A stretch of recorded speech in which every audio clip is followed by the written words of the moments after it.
Les merveilles de Dieu se contemplent. Encore faut-il les voir. Je ne parle pas de la vision des yeux, mais de ce que le cœur peut voir quand il n'en est pas empêché. Le cœur triste ne s'émerveille pas facilement. Il est en effet des larmes qui deviennent des torrents, puis des fleuves, et un jour, une mer où l'on peut se noyer. Je me souviens d'Emilia et Manolo. Un jour, ils perdirent leur fils de 20 ans, si brutalement. Un garçon solaire, guitariste de talent, un futur Django Reinhardt, disait-on, un fabuleux musicien. La maison bruyante, les fêtes, la guitare, Django, tout se tait en un instant. Elle, Emilia, Mater Dolorosa, s'habille désormais de noir. Lui, Manolo, se mure dans le silence. Au milieu des larmes, il trouve la force de me dire cette phrase qui me marque jusqu'à aujourd'hui. Tu vois ce qu'il nous a fait, ton Dieu? Comment aurais-je alors prononcé le mot de merveille devant eux? J'aurais trop craint d'insulter leur douleur. Amis pèlerins, traverser la nuit des larmes, t'enfoncer dans une mer de douleur, peut-être l'as-tu déjà vécu. Et aujourd'hui, amis pèlerins malades, comment ne pas penser à toi, tout particulièrement, quand ton corps ou ton esprit te fait mal, quand tu dois porter le poids de l'angoisse, des soins, de la dépendance, quand la vie se fait pesante, tu aimerais fouler tout cela aux pieds. Tu aimerais tant marcher sur l'épreuve et poursuivre librement ta route, alors que peut-être il te semble t'enfoncer dans la mer. Je te propose que nous regardions ensemble cette belle figure de Pierre qui marche sur les eaux. Que fait-il, Pierre? Il s'aventure parce que le Christ le lui demande avec foi. Il part courageusement affronter la mer,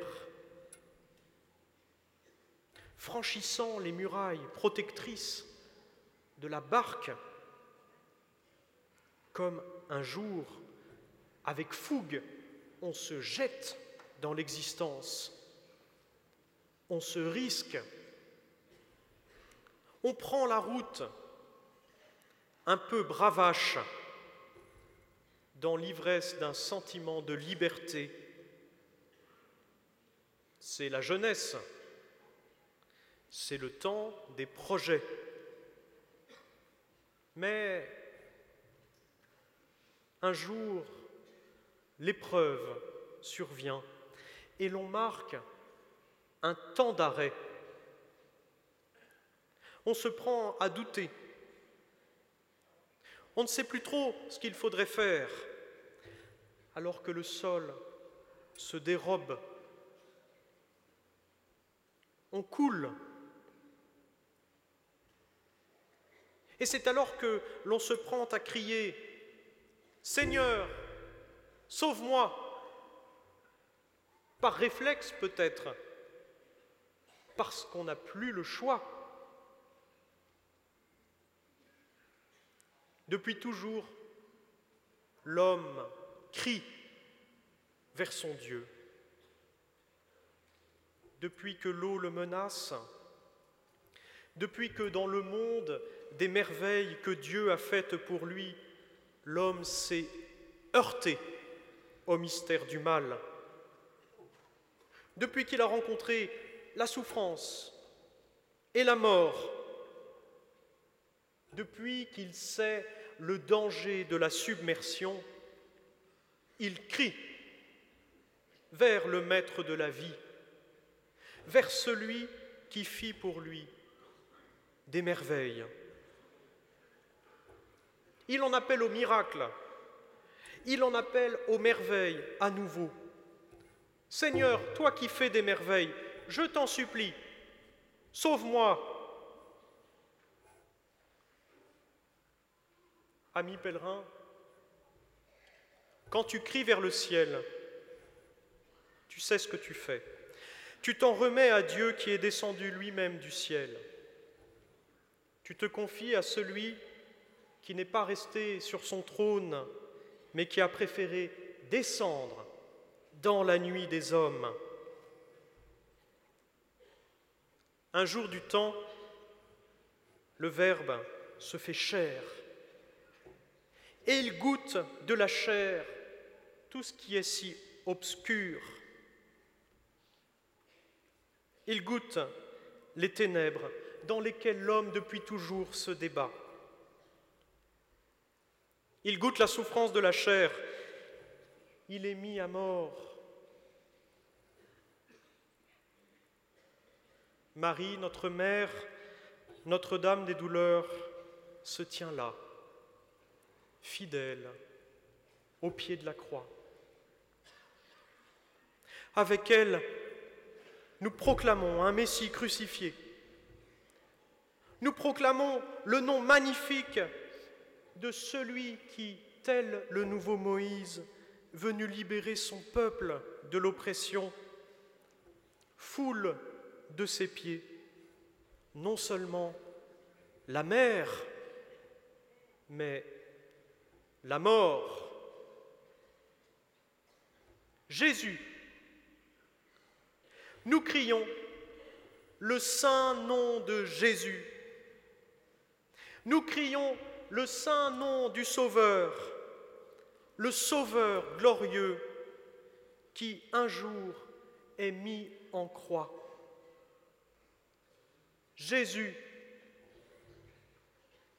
qui descend lui-même dans les abysses, tout au fond des eaux noires du tombeau. Ne pouvait-il pas rester dans l'enceinte protectrice du ciel? Fallait-il donc qu'il descende des nuées comme s'il s'aventurait lui-même hors de la barque? Oui, il fallait qu'il descende. Oui, il fallait qu'il vienne.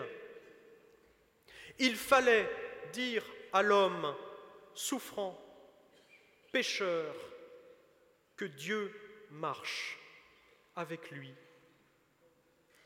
et qu'il lui fait miséricorde. Amis pèlerins, combien de fois ai-je pensé à cela en me rendant aux piscines, ici, à Lourdes,